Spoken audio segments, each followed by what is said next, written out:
I love talking with this guy looking over my shoulder. It feels like that's a rabbi, in case you can't see it very clearly. It's called the Rabbi.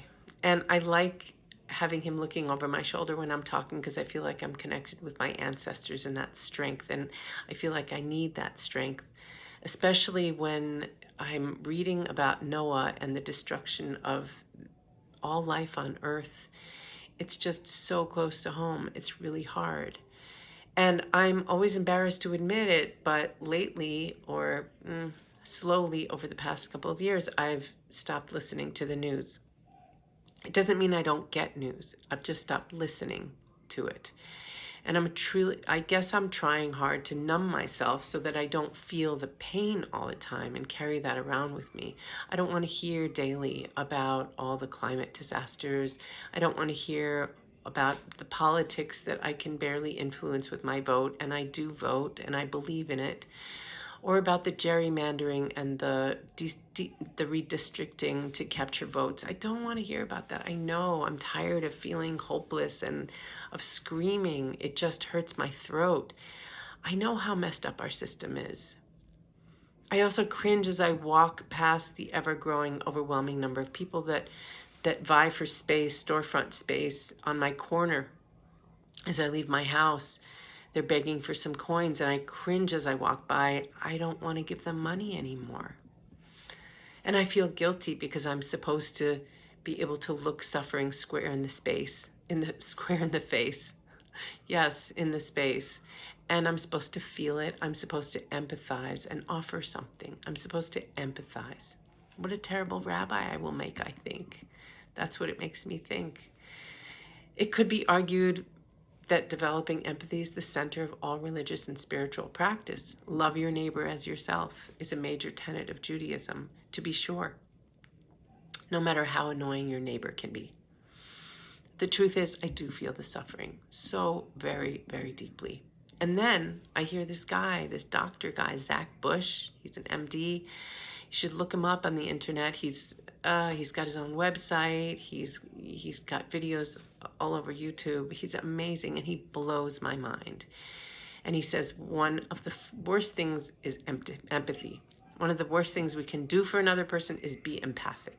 And I go, what? But what he wants us to go for is non-empathic presence. When someone is sick, suffering, in pain, don't feel the pain with them. Empathy drains the suffering person's energy, he says. And this idea that I'm a caring person is a story we've written about ourselves to make ourselves feel better as people. It's about us. Instead, he says, just be present with them. Skip the empathy. This week in Torah, God destroys, as I said, all of humanity, except for one family, obviously. No, we all know about Noah. And he destroys all animal life except for, there's samples that he keeps on the boat that he says to Noah to take onto the boat. God knows how he found all of those animals to bring them on and all the, it's a funny idea. Anyway, God is deeply disappointed by the wayward humans he has created, and he chooses one man as the only righteous person of his generation to start everything again. And then after the flood, God is he sees the terrible destruction, and he regrets his actions. And when I say he for God, I mean he, she, they. It doesn't matter. It's just a matter of the way it's written in the Torah. So just to clarify that. So after seeing what he's done, he promises to never destroy the earth in its entirety again. Now, the fact is that he hasn't destroyed the earth. He's destroyed all life, all animals and people, right? And as the new generations appear, the people become very numerous, and they use their unique intelligence and dexterity, those opposable thumbs and everything, along with their communal tribal bent, and they work together to build this tower. And this tower reaches all the way up to the heavens. That's the Tower of Babel. Yes, you've heard of it. And as God is watching this unfold, watching the people build, he starts to get, he fears that humans have forgotten that there is something, there's a power much, much greater than them, an infinite intelligence that is way more intelligent than them, a great mystery that we call God, just an easy name for it. God fears that they believe that they're just as good as this infinite power. So God brings them down a notch and he confounds their speech. And then they no longer have a common language and they can't talk to each other. So as we ponder the imminent destruction of the earth, or the imminent destruction of life on earth, better said, of the real possibility of the extinction of human and non-human species, this story does strike very close to home. Many of us are way too aware of the havoc our species has wrought on earth. Havoc wreaked. We're frustrated by our inability to communicate with those we disagree with, even when we literally speak the same language and share the same culture, or so we think. There's so many subcultures. It's just so complicated. We're so complicated as human beings. Yet we feel like we must convince all those non-believers out there in order to save us from doom. On the one hand, we appreciate our species' beautiful and unique intelligence that allows us to create and build truly awe-inspiring structures, including this here technology that I'm talking to you on, where you can hear me, you can watch me, you can see me, and I can reach all these people out there that are far, far away from me across the earth. It's amazing. So it allows us all this greater communication across the globe, and yet we don't seem to be communicating very well. So there's that amazing part of us that we have this intelligence, that we're able to create this connection. And on the other hand, we're appalled at how selfish and greedy we can be as human beings. We want everyone to understand that we have to learn, that it's time to learn to share our resources, go back to that time, only now we have to do it on a global level. And that's overwhelming.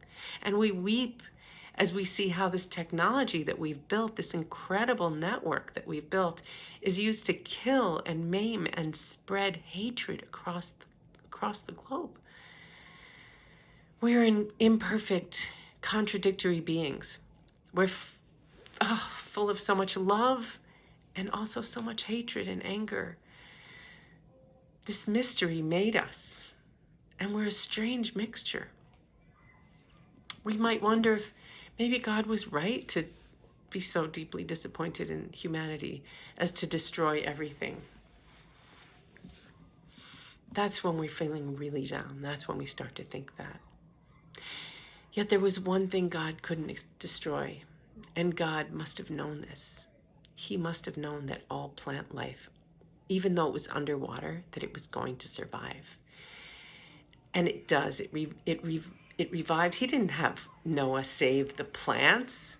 He didn't say to do that. Isn't that amazing? I never thought of that before. So somehow, well, not somehow, I mean infinite intelligence, right? God knew that the earth could heal herself. God knew that. Infinite intelligence knows that, whatever we want to call God. And there's an amazing piece of science that Zach Bush shares on one of his, probably multiple times, but you got to go find it. It's amazing. He says that with only a tiny percentage, one tiny percentage, like 0.08% of some chemical that, I don't know, that goes into the atmosphere with our horrible farming practices and the way we treat the earth in general, all the pollution that we put into it, with just a a minuscule change in the farming practices of the world, that it doesn't have to be all the farms, but that could change our atmosphere and save and rebalance the earth. It's amazing to think that. We don't have to stop all of it. And even more beautiful, this was amazing. The same goes for human consciousness. we don't need to change everyone's mind. We just need to change a small number in relation to the entire human population, because we actually communicate with people across. This has been scientifically proven. We communicate with people through space without even intending to, without knowing that we are. There have been scientific experiments that have proven this. And he talks about that. So if you're involved in politics, if you're trying desperately to do whatever it is you think will save the world, will save this country, the United States, that's where I live, and the world, do it with kindness and love. Stop screaming. It only hurts your voice. And if you're on social media, be kind. Don't engage with those who are fear-mongering and full of rage and just want to fight. You don't need to convince them of anything. It doesn't work anyway. That's also been proven. It doesn't work. You know, all that work they did, that people did trying to convince Trump voters that you know, they were that Biden didn't steal the election. It didn't work, no matter how much proof there was. There are people out there trying to do that. So just stop. Just stop and be present. Put down the iPhone, stop death scrolling on Facebook, close out the Instagram, at least while you're with family and friends, at least, or even when you're by yourself. Be present for and with yourself. Stop trying to avoid the pain. Just be present. And while you're doing your political work, be present for those who are suffering. Human touch may be helpful, but you don't need to take on their pain as well while you're there with them, with other people. I think to feel our own pain is quite enough. If you're in nature, tell the birds and the trees and the plants how you love them. Touch them, cry with them, tell them you're sorry. They have the intelligence to feel you, to feel us. They're much better at communicating than we are as humans, much better. If you haven't seen Fantastic Fungi, you've got to. That'll convince you. So just connect with other people, with the earth, and when you mess up and lose it and yell, don't beat yourself up. Try to repair it. Do teshuvah. That's what we do every day as Jews, not just on Yom Kippur. Not just on Rosh Hashanah. We do teshuvah all the time, every single day. It's in our prayers. And forgive yourself while you're repairing how you messed up. Remember that we're all that weird mixture of humanity, not just other people. You, me, too. I mess up every single day. Just ask my husband. So when someone else acts in a way that you find difficult, remind yourself that maybe you've done that too. Forgive them. Try to understand where they're coming from. Be loving. And if you need help knowing how, listen to this episode, the latest episode on Insights at the Edge. Oh, it's such a great podcast. So inspiring, so helpful. Change your consciousness. We all need to change our own consciousness, and that will change someone else's. That will change someone else's, many more. Because it all reverberates out. Our awareness connects with other people's awareness. The earth is very forgiving. We can be too. And we can heal the world together by being present and connected. And let us say amen. And please visit my website. You can find it on my bio there or wherever it is. And I offer spiritual direction. I guide people who are looking for help, for spiritual help, for understanding their own spiritual journey, but also looking at the world in a different way. The way I'm doing for you right now, discovering for themselves what works in their own lives. So maybe I could be your spiritual director. Anyway, and I'm also, almost a rabbi. So see you soon. And good Shabbos, and next week.